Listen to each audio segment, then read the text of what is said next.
আজ নবমী, পুজো প্রায় মধ্য গগনে। কেননা কয়েকটা দিন ধরে কিন্তু মণ্ডপগুলিতে ভিড় জমাচ্ছিলেন সাধারণ মানুষ, কোথাও লাইট, কোথাও প্যান্ডেল, আবার কোথাও প্রতিমা। কিন্তু আজ নবমী সন্ধ্যাবেলায় দেখতে পাওয়া যাচ্ছে পুজো মণ্ডপে মানুষ ঢুকছেন কিন্তু ভারাক্রান্ত মন নিয়ে, সেই ছবিটাই কিন্তু উঠে আসছে। এবং প্রতিটা পুজো মণ্ডপই কিন্তু প্রায় বেশিরভাগ দেখতে পাওয়া যাচ্ছে যে শহরের ন্যায় পাল্লা দিয়েও গ্রামগুলিও কিন্তু এগিয়ে, কোথাও লাইটের বাহার, কোথাও থিমের বাহার বা কোথাও প্রতিমা, সব মিলিয়ে বলা চলে যে শহরের ন্যায় গ্রামগুলিও কিন্তু এখন অনেক এগিয়ে। এই মুহূর্তে আমি দাঁড়িয়ে আছি কারালাঘাট ব্যবসায়িক সমিতিতে। এবারে তাদের যে প্যান্ডেল, তাদের যে থিম করা হয়েছিল নাগাল্যান্ডের ওপরে, আর সেই নাগাল্যান্ডের ওপরেই কিন্তু থিম করেছিল, এক টুকরো নাগাল্যান্ডকে জামালপুরে এনে হাজির করেছিল। আর সেই কারণেই কিন্তু এই পুজো মণ্ডপ এবছর পঞ্চায়েত সমিতির তরফ থেকে প্রথম স্থান পেয়েছে। দেখতে পাওয়া যাচ্ছে এখানে সাধারণ মানুষ তারা এই যে তাদের যে প্রাইস সেটাকে নিয়ে কিন্তু দাঁড়িয়ে আছে। এখানে অনেকেই রয়েছে, আমি একটু এখানকার যারা রয়েছেন তাদের সাথে একটু কথা বলার চেষ্টা করব।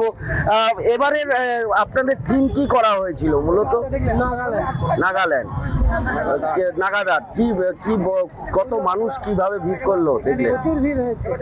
প্রচুর ভিড় হয়েছে। আপনার নাম? এবং আরো যারা রয়েছেন তাদের সাথে কথা বলার চেষ্টা করব। তোমার নামটা? এই যে কয়েকটা দিন ধরে চতুর্থী থেকে প্রায় পুজো শুরু হয়েছিল, সাধারণ মানুষ ভিড় করছিল, আজ তো নবমী, প্রায় পুজো মধ্য গগনে, কতটা মন খারাপ হচ্ছে? মন তো অবশ্যই খারাপ হচ্ছে, পুজো শেষ মানে সব আনন্দের শেষ। মন তো অবশ্যই খারাপ হবেই হচ্ছে। আবার আসছে বছর আরো ভালো কিছু করার আমরা পরিকল্পনা করব, চেষ্টা করব এবছর যা করেছি তার থেকে আরো বেশি ভালো কিছু করার। তো সেই চেষ্টাতেই আমরা থাকবো।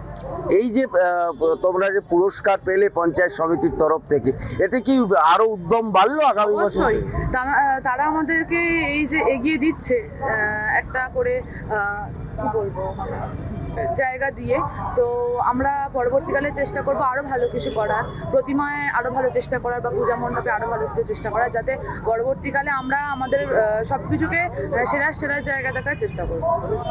একদমই আমরা কথা বলছি যাদের সাথে, তারা প্রত্যেকে কিন্তু একটা কথা বলছে যে এই যে মুখ্যমন্ত্রী মমতা বন্দ্যোপাধ্যায় গতবারে যে অনুদান ছিল 85,000 টাকা, তার বরাদ বেড়ে এবছর হয়েছিল 1,10,000 টাকা। আর সেই 1,10,000 টাকা হাতে পেয়ে ক্লাবগুলি কিন্তু তাদের যে থিমের বাহার বা কোথাও যে মণ্ডপ সজ্জা বা কোথাও প্রতিমা, সেই জায়গাটা কিন্তু তারা বাড়াবার চেষ্টা করছে। এবং ক্লাব কর্তৃপক্ষ তারা এটা জানাচ্ছেন যে তারা যে এই পুরস্কার পাচ্ছে পঞ্চায়েত সমিতির তরফ থেকে, আগামী বছর এই ক্লাবগুলি আরো নতুন কিছু করে দেখাবার চেষ্টা করবে। হয়তো মণ্ডপ বা কোথাও প্রতিমাতে তারা আবার কিন্তু প্রথম স্থান অধিকার করে নেবে। নবমীর রাত থেকে কিন্তু এই ছবিটাই ধরা পড়ছে জামালপুর থেকে।